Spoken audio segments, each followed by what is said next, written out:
سلطان نور الدین سنگی، نام ابوالقاسم محمود ابن عماد الدین سنگی، جس کا ہسٹری کے اندر بہت بڑا نام ہے۔ نور الدین فروری 1118 عیسوی میں پیدا ہوئے اور 1146 عیسوی سے 1174 عیسوی تک 28 سال حکومت کی۔ سلطان نور الدین سنگی نے مسیحیوں سے بیت المقدس واپس لینے کے لیے پہلے ایک مضبوط حکومت قائم کرنے کی کوشش کی اور اس مقصد کو حاصل کرنے کے لیے گرد و نواح کی چھوٹی مسلمان حکومتوں کو ختم کر کے ان کو اپنی مملکت میں شامل کر لیا۔ شروع میں نور الدین کا دارالحکومت حلب تھا۔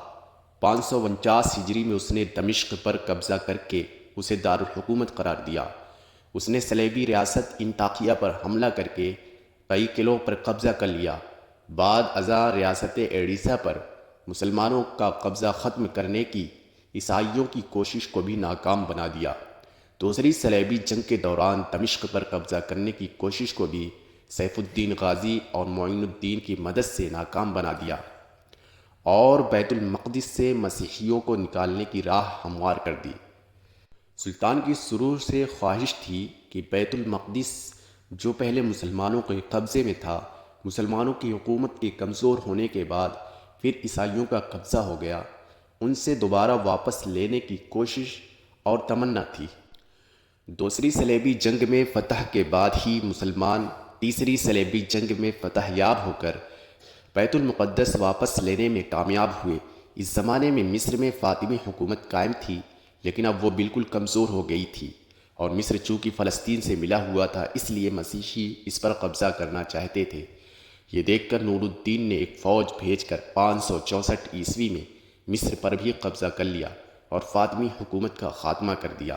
نور الدین بہادری میں اپنے باپ کی طرح تھا۔ ایک مرتبہ جنگ میں اسے دشمنوں کی صف میں بار بار گھستے دیکھ کر اس کے ایک وزیر قطب الدین نے کہا، اے ہمارے بادشاہ، اپنے آپ کو امتحان میں نہ ڈالیے۔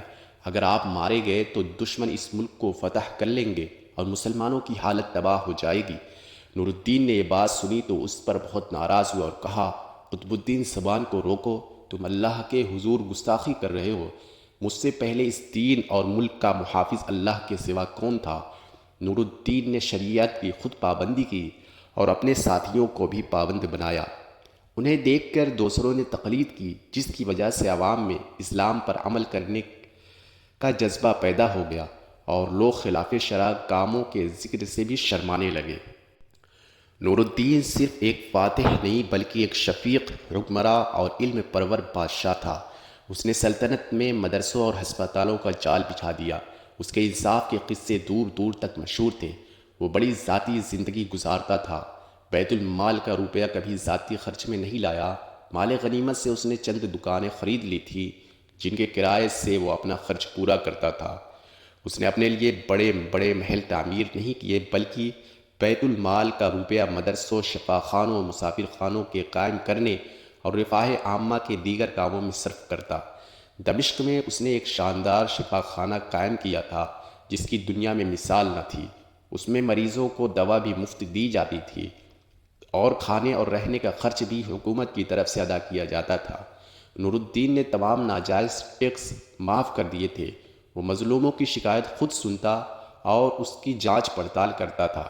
نور الدین کی ان خوبیوں اور کارناموں کی وجہ سے اس زمانے کے ایک مورخ ابن اسیر نے لکھا ہے، میں نے اسلامی عہد کے حکمرانوں سے لے کر اس وقت تک کے تمام بادشاہوں کی تاریخ کا مطالعہ کیا، لیکن خلفائے راشدین اور عمر بن عبدالعزیز کے سوا نور الدین سے بہتر فرمانروا میری نظر سے نہیں گزرا۔ مصر پر قبضہ کرنے کے بعد نور الدین نے بیت المقدس پر حملہ کرنے کی تیاریاں شروع کر دی۔ بیت المقدس کی مسجد عمر میں رکھنے کے لیے اس نے اعلیٰ درجے کا ممبر تیار کروایا۔ اس کی خواہش تھی کہ فتح بیت المقدس کے بعد وہ اس ممبر کو اپنے ہاتھوں سے رکھے گا، لیکن خدا کو یہ منظور نہ تھا۔ نور الدین ابھی حملے کی تیاریاں ہی کر رہا تھا کہ زنگی کو حشاشین نے زہر دیا، جس سے ان کے گلے میں سوزش پیدا ہو گئی جو ان کے موت کا سبب بنی۔ 15 مئی 1174 عیسوی کو ان کا انتقال ہو گیا۔ انتقال کے وقت نور الدین کی عمر 58 سال تھی۔ ایسی اسلامی تاریخ اور واقعات پانے کے لیے آپ ہمارے چینل کو سبسکرائب کریں۔